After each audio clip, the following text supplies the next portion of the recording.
¡Ah! ¡Y el asesino criticalando! ¡Ándale, ándale, ándale! ¡Ah! Estoy avergonzada. Don't worry, little DH. You're gonna do crits just like these if you follow the talents, gear, covenants, rotations, legendaries, And more? and more, ay caramba!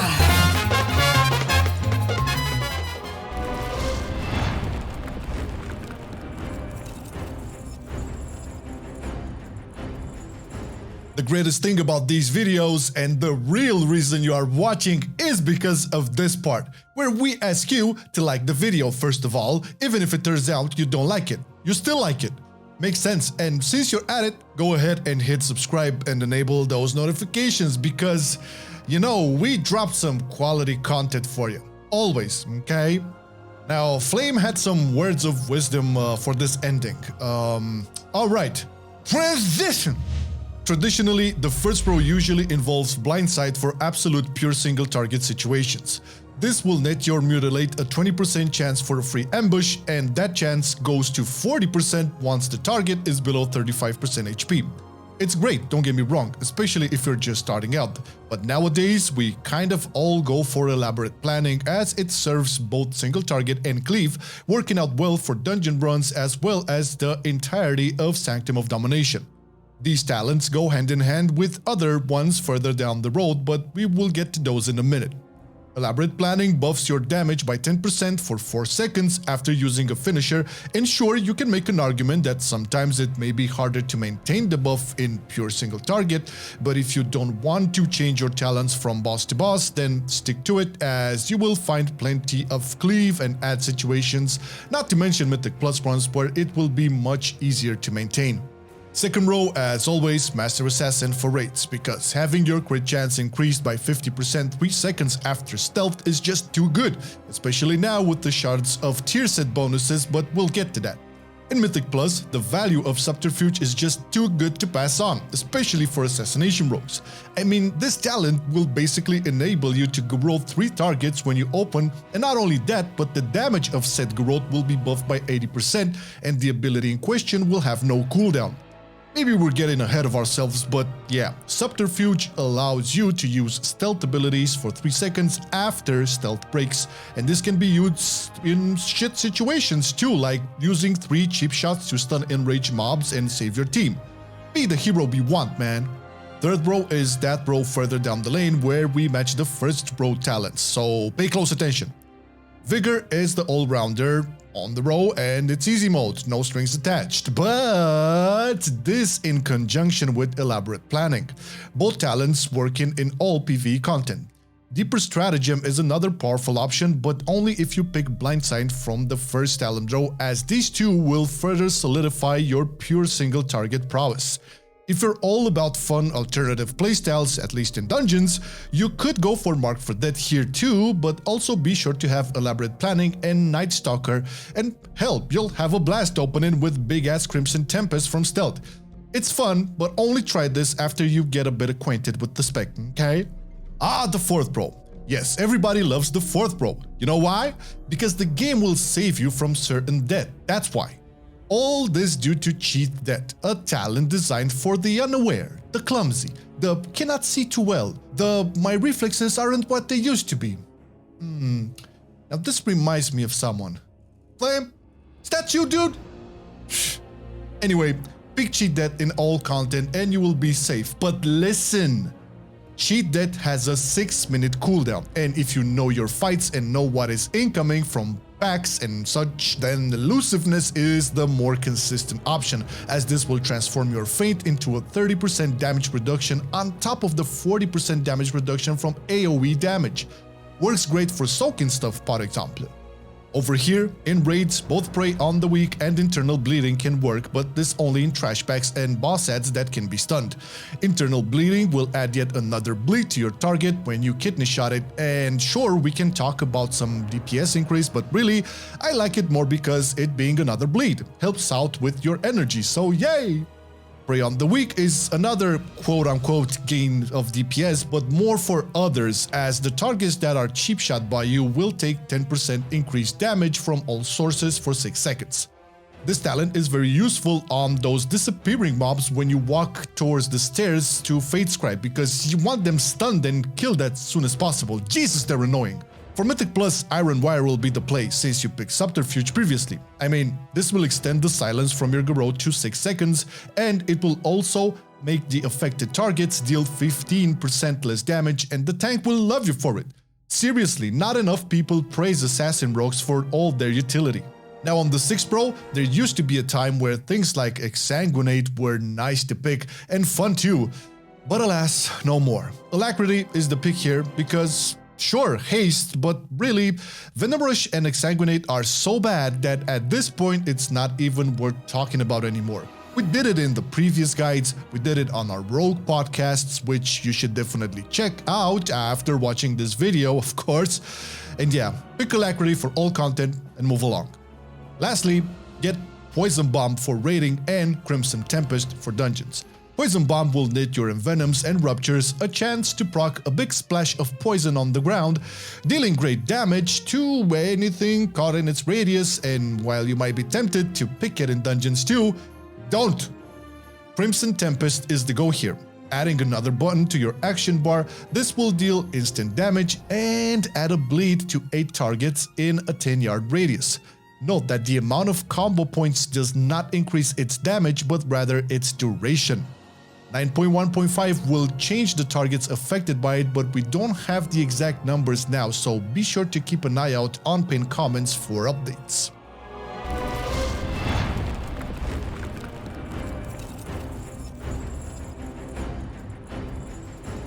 You should know by now that the best stats and the way you pick your consumables should be based on simming.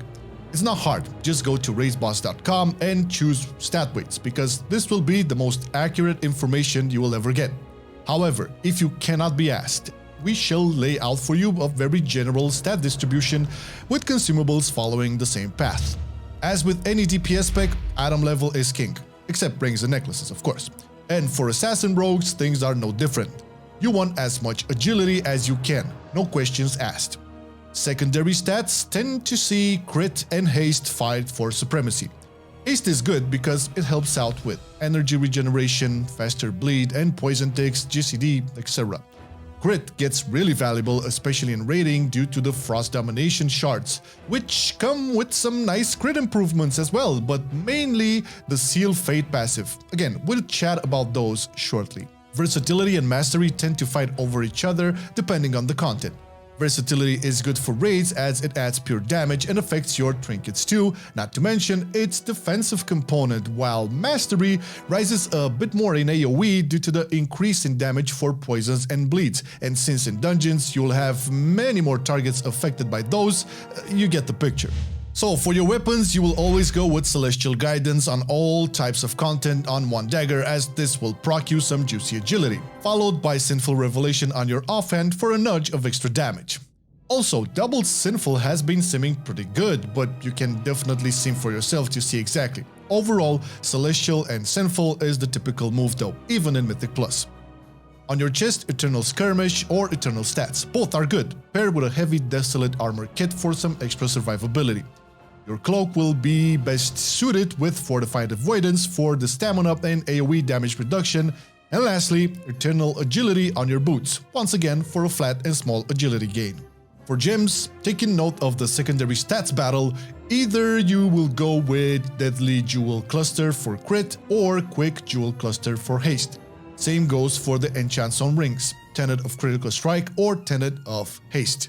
Please, sim yourself, it will make both our lives so much better. You'll get the proper results. Spectral Flask of Power is the universal flask you should go for regardless of content, while Shaded Sharpening Stones will be used for the daggers. You could opt for Potion of Phantom Fire and the Shadow Core Oil on your main dagger for single target, but this will have to be simmed to know for sure. I made a little note for this in the description by Whispyr, where you can paste his commands in your sim and see for yourself. Use it after watching the video. Also works on food. As a general and safe universal pick, take Potion of Spectral Agility and we good. And best food for any DPS, assassin included, will be Feast. But hey, not everyone can afford it and not all of us have rich friends. So a good alternative will be the Spine Fiend Soufflé and Fries for crit or the Tenebrous Aspect for haste.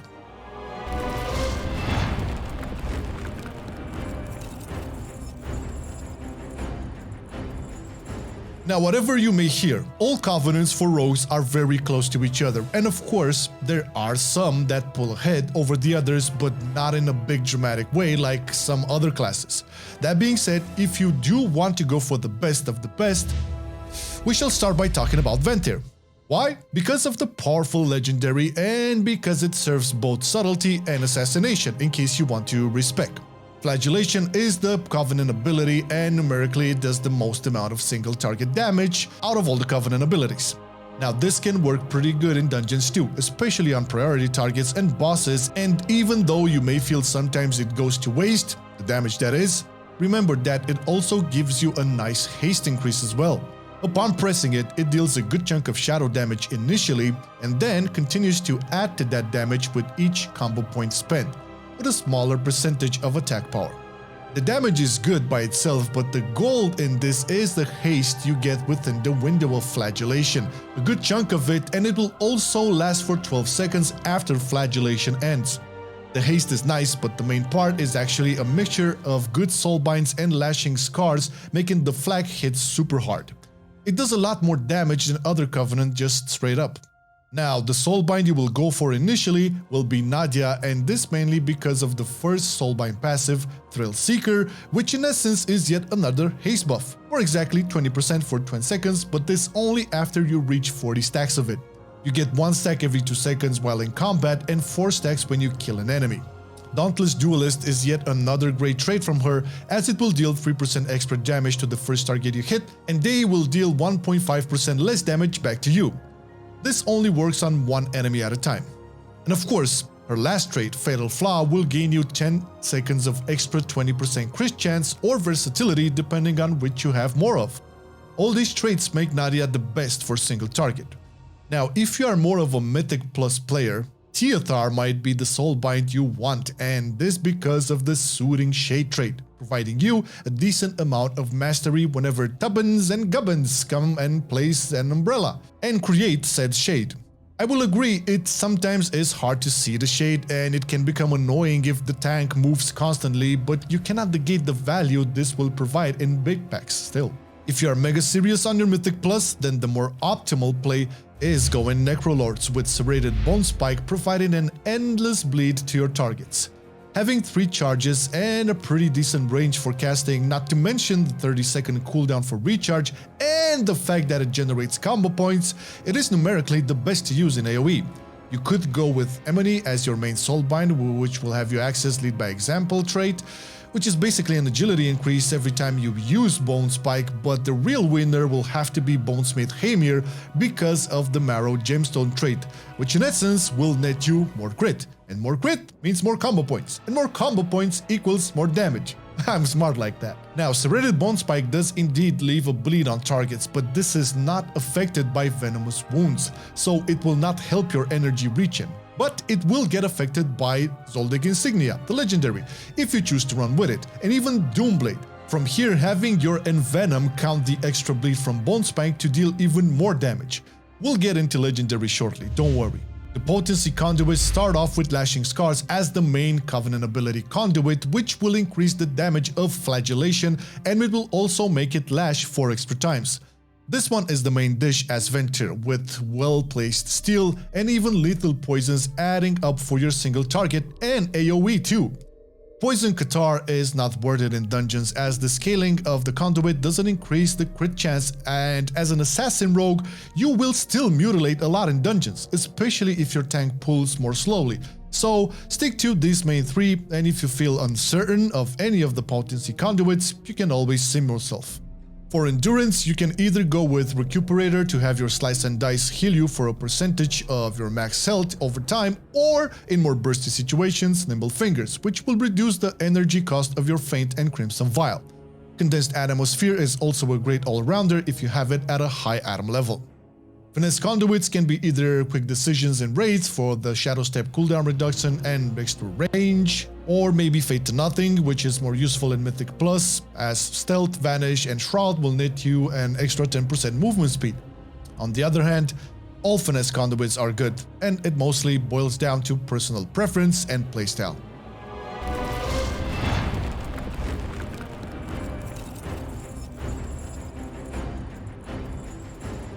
Vial of Putrefaction remains the absolute best trinket, period. Its damage is great for both raiding and dungeons, while for your second slot you have a couple of options. Salvaged Fusion Amplifier should be the first one you farm for the raid. Granted, it does drop from Guardian of the first one, so you might take a while to get. The counter of Endless Howling is also a great option for a good chunk of agility, and we have to mention Shadowgrass Totem from the other side too, as this one is just great in AoE. You put it down, it does decent damage, and it also resets if you get kills with it. Sites like buildmallet.com can help out with more updated list on all these trinkets, so if you are unsure, you can always check them out. For the first time since BFA finally tier sets, no, just kidding, just Shards of Domination, nicknamed tier sets by yours truly, Blizzard. This addition to 9.1 will see you trying to get all of them as they work in the Maw, Raid, and Torghast, and they'll grant bonuses that can be very useful in Mythic Plus 2. The best one, to no surprise, will be Winds of Winter, that is made from 3 Frost Shards. This will accumulate 9% of your critical strike hits up to a cap of 180 per crit. And every 20 seconds, all of that accumulated shit will unleash, dealing some massive damage all around. You will fill the other 2 slots with Shard of Beck from the Blood set and Shard of Dis from the Unholy set. These last 2, with the Shard of Core from the Frost set, are the best to have for Mythic Plus as well. And you can complete the other 2 slots with what works best for you. But do prioritize to upgrade the Frost ones as much as possible, as they will make you hit like a truck. Now, to be super precise, and this is basically if you really want to push high Mythic Plus content, running the Z shard in M Plus is basically a 4th DPS gem. Adds about 1.5% DPS. And the 5th slot in M Plus could be the Shard of Kier, you know, the Frost Shield. But again, this is when you're pushing really high keys. Now, if you go for Ventir and don't have the Frost Domination shard set, you can either go for the Doomblade Legendary or Obedience, depending on what seems better for you in single target.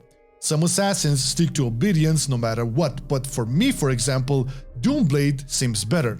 If you are rocking the Frost shard set, however, then you should hands down go for Dashing Scoundrel, as this will make you a critting machine, making your Envenom increase the critical chance of your poisons by 15% and generate 1 energy when they crit. And I hope it's clear how the Frost Shard set interacts with this. For dungeons, you can retain your Obedience if you are Ventir, or you can go for Zoldyck Insignia, enabling your poisons and bleeds to deal 30% increased damage to targets below 30%. A very nice Executage legendary that can really show its teeth in high keys and in bolstering weeks. Remember to use missives with crit and haste regardless of what legendaries you decide to craft.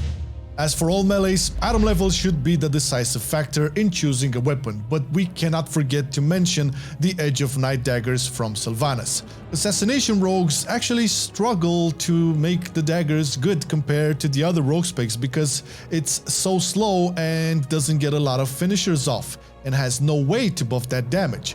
Looking at you, Deeper Daggers, Ghostly Strike, and Celerity. Usually, it's best to sim yourself, but a heroic dagger loses to a 252 pretty regularly, even in offhand.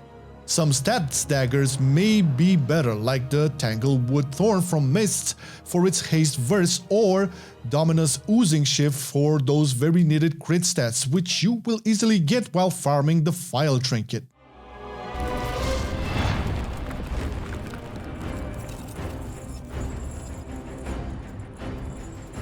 Now, in raids, generally you open like this. Mutilate, then get your Slice and Dice rolling. Mutilate again, and then Garrote. This should set you to 4 to 5 combo points. If not, mutilate until you get there. Pop Flagellation and Vendetta paired up with any unused trinket and ration. After this, apply your Rupture. Then, Shiv.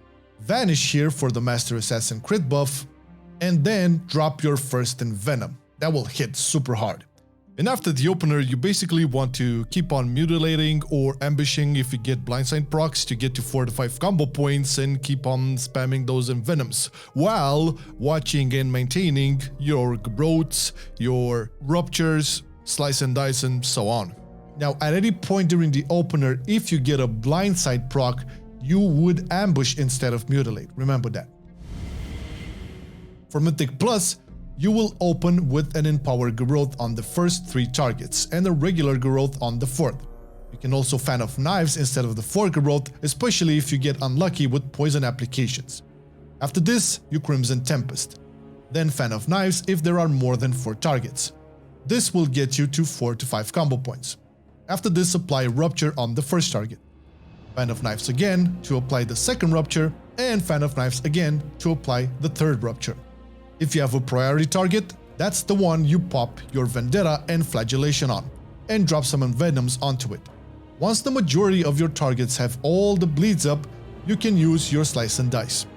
The main idea in AoE is try to not overwrite your Empower Growths, maintain Rupture, Crimson Tempest, and Growth on at least 3 targets, and make sure to use Mutilates for combo points generation in max 3 targets, and spam Fan of Knives on 4 or more targets. After you are done with either of the openers, it's basically a priority you'll have to be aware of. Now please, this section does not indicate the exact order in which you press your buttons, but rather a graphical display on the importance of said abilities. So, priorities. Put up an initial Slice and Dice at 3+ combo points.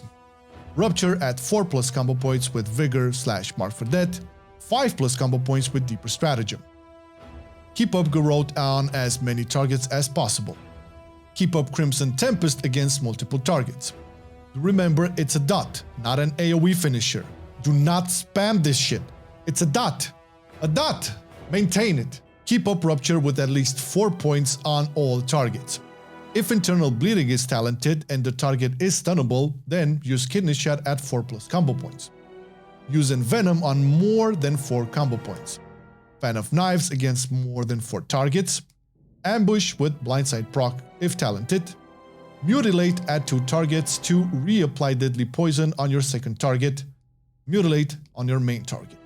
Now there is a lot more to know about Assassin rogues like Rupture Sniping, Rupture versus Crimson Tempest in keys depending on target count, or when to Rupture versus Envenom in keys, and for all these, we strongly recommend joining the Ravenhold Discord and get help from awesome folks such as Whispyr, who has been put through hell a bit helping us with this guide, but we could not have done it without him. So give the man some love and join his Discord and check out his stream for some Assassin and Sub-Rogue Mythic rating and high keys.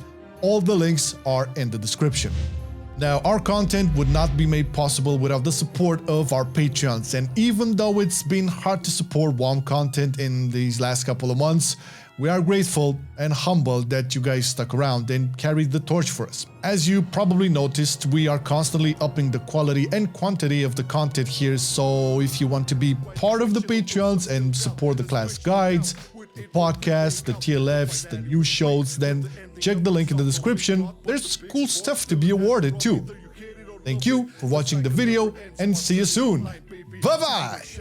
I've been loving it then, I still love it now. Still, I play WoW. Still, I play WoW. Getting better every day, let me show you how. Cause still, I play WoW. Still, I play WoW. It's getting harder to stay, but at the end of the day, it's a guilty pleasure, so just log in and play. Whether it's classical retail, I'ma do a /bow. Still, I play WoW.